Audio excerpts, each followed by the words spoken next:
celebrating the life and music of Barker with a festival that's happening this weekend, and all these cats will be playing.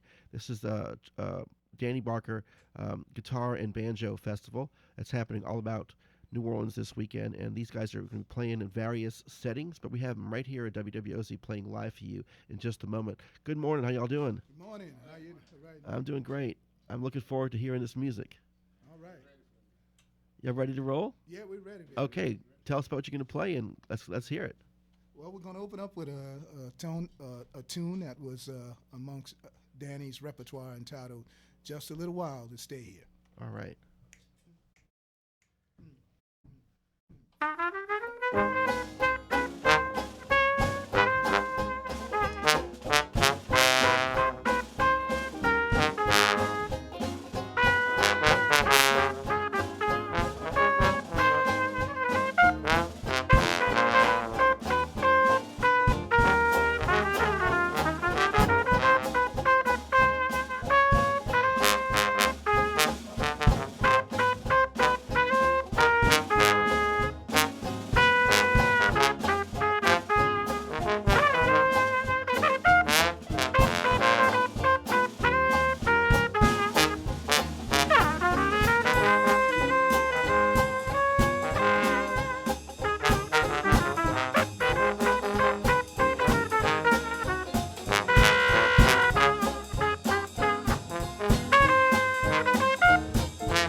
Jones and his band live here at WWOZ Studio, getting us all perked up for the Danny Barker Festival. It's a guitar and banjo festival. Leroy Jones is participating in it, of course, and Detroit Brooks, one of the founders of the festival.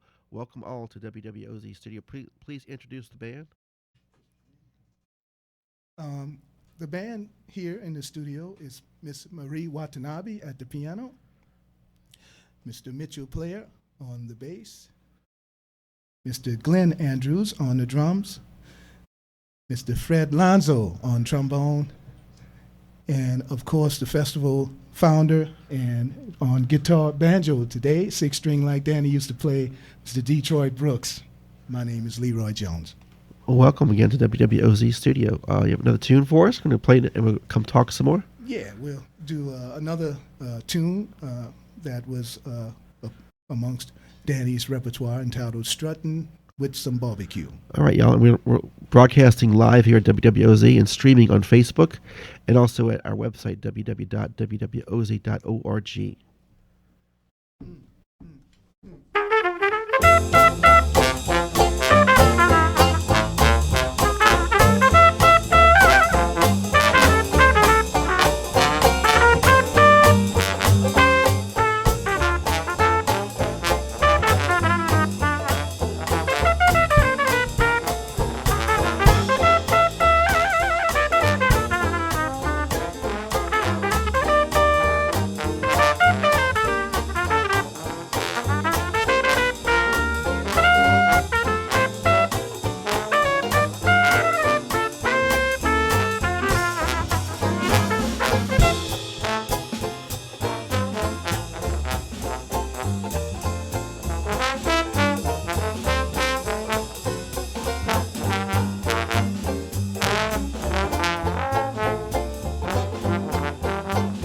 WWOZ, and doing a little teaser taster for the Danny Barker Guitar and Banjo Festival. It's happening this weekend. Danny Barker, of course, a great banjo player and guitar player that played with Cab Calloway for many, many years, including Milt Hinton and cats like Dizzy Gillespie. And there's even some recordings of Danny Barker with Charlie Parker. And of course, he played with Billie Holiday many, many times, and came back to New Orleans and recorded some of the first, like, real true New Orleans Mardi Gras Indian music as well, that languished for many, many years because he put it out on a 78 RPM records, and things flipped over, and all of a sudden 78 RPMs were obsolete. So it took many, many years for those tunes to resurface. So now they're part of the lexicon, of course. And Leroy Jones, direct connection with Danny Barker, because Danny Barker had the Fairview Baptist Church, and when he came back to New Orleans, Danny Barker was noticing that things weren't all right with the music scene, so he wanted to make sure young kids were learning the music and playing it, and that's when you first met Danny. Is that correct? Yeah, that's most of that is correct in the fact that let me Go ahead. Tell us the real deal. Of course, Danny came back in the early to mid '60s, and he and Blue became members of the Fairview Baptist Church. And it was during the latter part of the '60s, early '70s, exactly 1970 is when Reverend Andrew Darby, the pastor of the Fairview Baptist Church, he asked Danny to round up some youngsters to complete this band that he wanted to form, this youth group that eventually became known as the Fairview Baptist Church Christian Marching Band, or the Fairview Brass Band. And because the church congregation didn't have enough youngsters playing the particular instruments that would constitute a brass band. So I was one of the first recruits. I used to practice diligently in my parents' garage on St. Denis Street. The church was maybe 60 meters from my house. Danny lived around the corner, 2 blocks away, and he used to hear me practicing, and he'd drive by. I used to see him. I remember as a young boy, before we moved to St. Denis, we lived on Buchanan Street at the corner of Lafreniere, where now the I-610 runs through. They bought us out. My parents bought another house just a few blocks up the road, and Danny was on Sear. Now, it didn't affect their block, but Danny would pass by, and I remember playing on the lawn, and his lawn, and him and Blue Lou were very kind to the young kids who would come by and give us food and look out for us. It was a real neighborhood back then. So Danny stopped his car and walked up to the garage door one day and said, "Hey, my name is Danny Barker." I knew who he was, and I didn't know that he was a famous jazz musician. I just knew him as my neighbor. He said, "My pastor asked me to round up some young fellas to make up this band, and would you be interested in playing?" And I said, "Oh, yeah." I said, "If it's okay with my parents." And of course, it was okay with them. And from that point on, we began having rehearsals in the garage. I got to meet a host of other musicians, some of Danny's own relatives, the Barberins, Lucian Barberin, Charles Barberin. Lucian Barberin played drums then. This is before he played trombone. Even Herlin Riley's mother would drop him off for rehearsals then. Herlin was playing trumpet back then. This is before he actually became known as a drummer. There were a host of other kids in the neighborhood. Harry Sterling, who plays with Big Al Carson. Harry was playing the sousaphone back then, also working on getting his 6-string banjo chops together.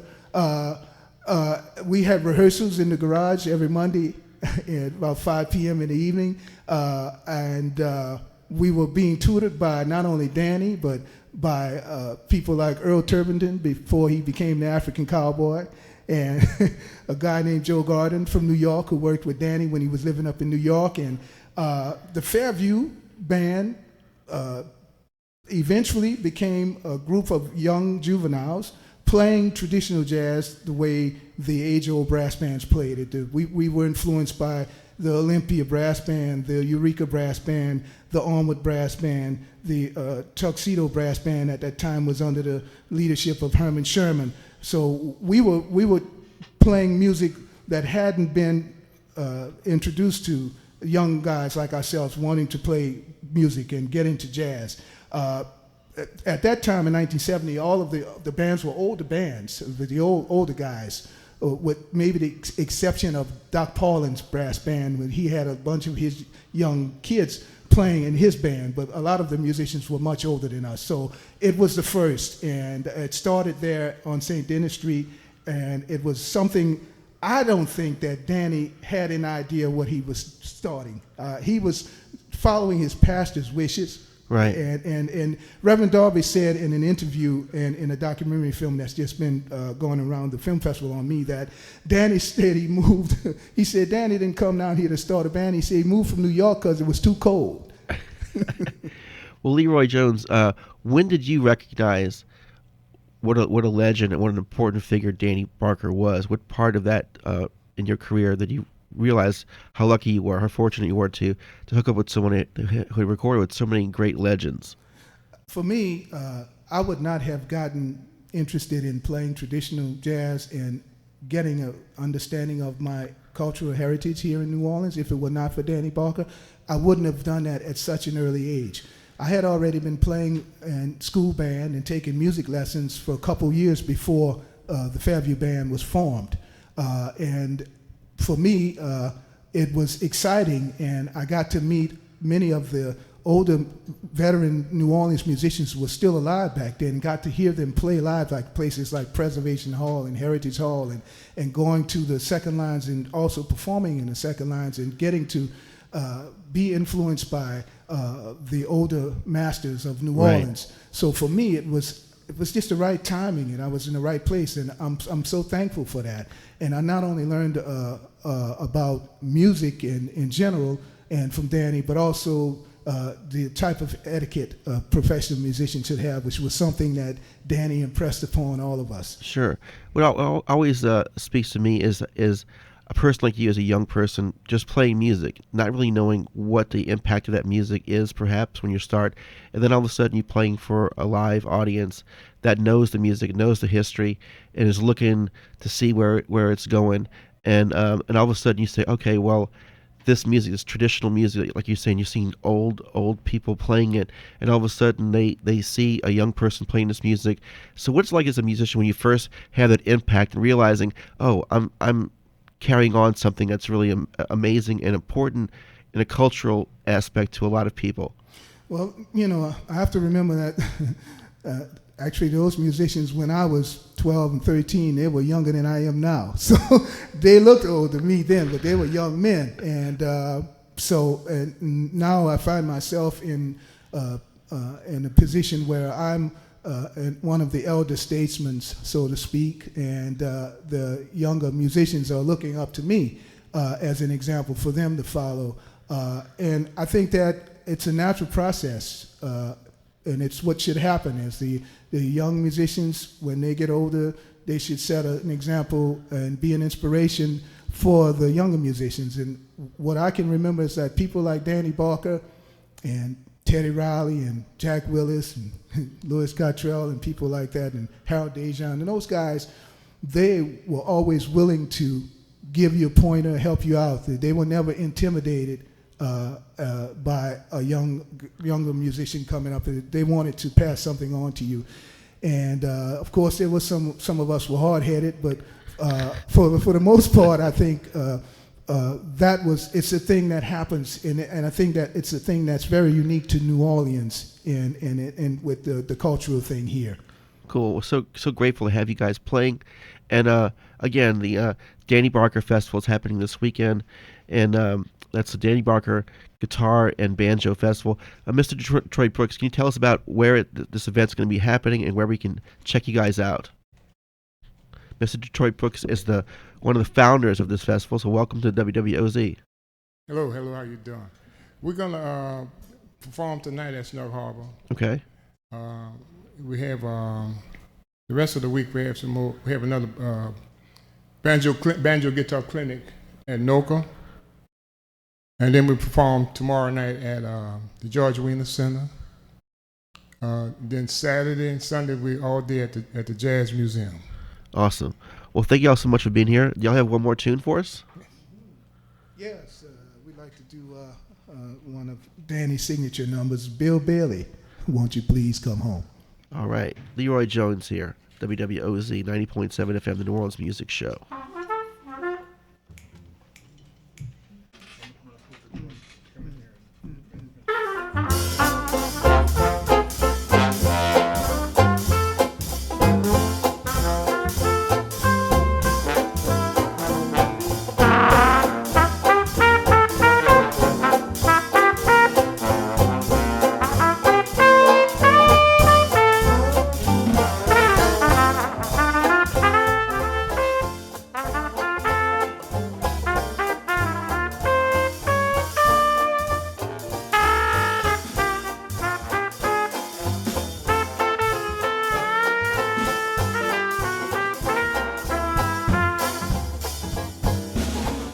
Won't you come home, Bill Billy?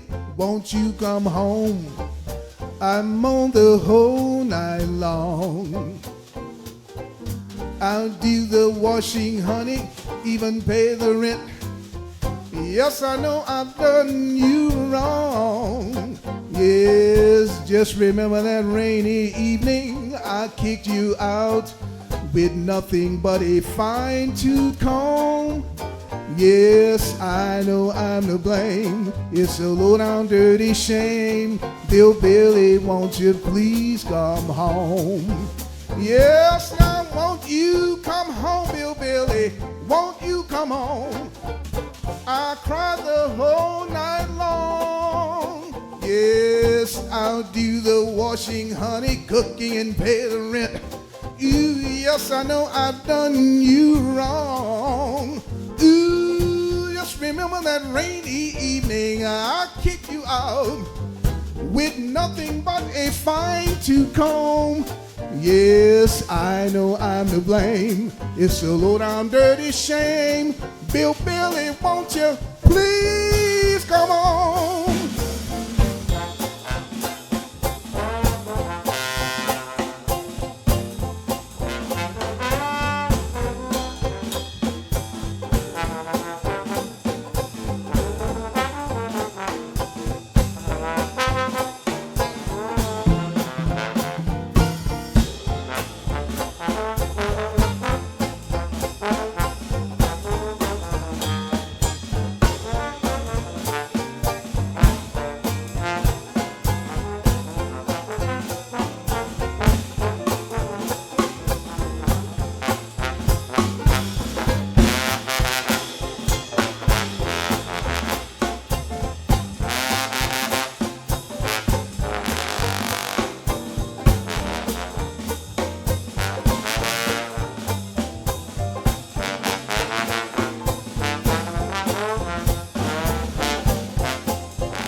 Yes, indeed. Yes, indeed. Leroy Jones and his fiery band. Once again, they're playing all over town this weekend. You can check them out at the DannyBarkerFestival.com for events. I also want to talk to one more person in that band, Mr. Freddie Lonzo. Can you please step up to the microphone real quick? Freddie, how you doing? Good morning. Good mornings. Good. Always great to hear you. Tell us about the style of trombone you play, because you're one of the most unique trombone players in this town, and always great to hear your sound. Well, I guess my style is probably they label it as being a tailgate style, meaning, well, this is what all the experts say. Years ago, when this is before the electronics and internet, and so it was a way of advertising on wagons for certain things, all kind of functions before. I guess it's before cars. I don't know.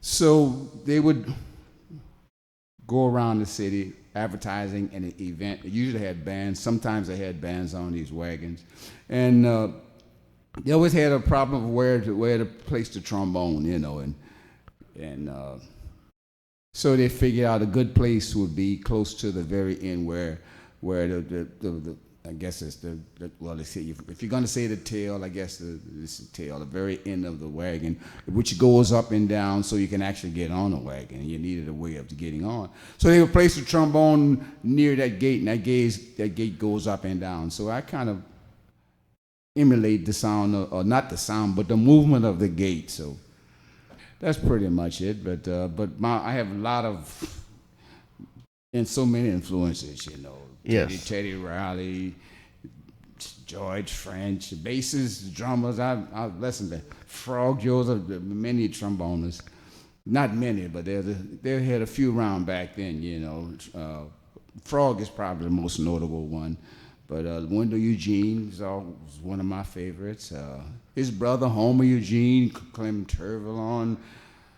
God, it goes on. A rich legacy, yes. Yeah. Well, always good to hear you play, and glad you're.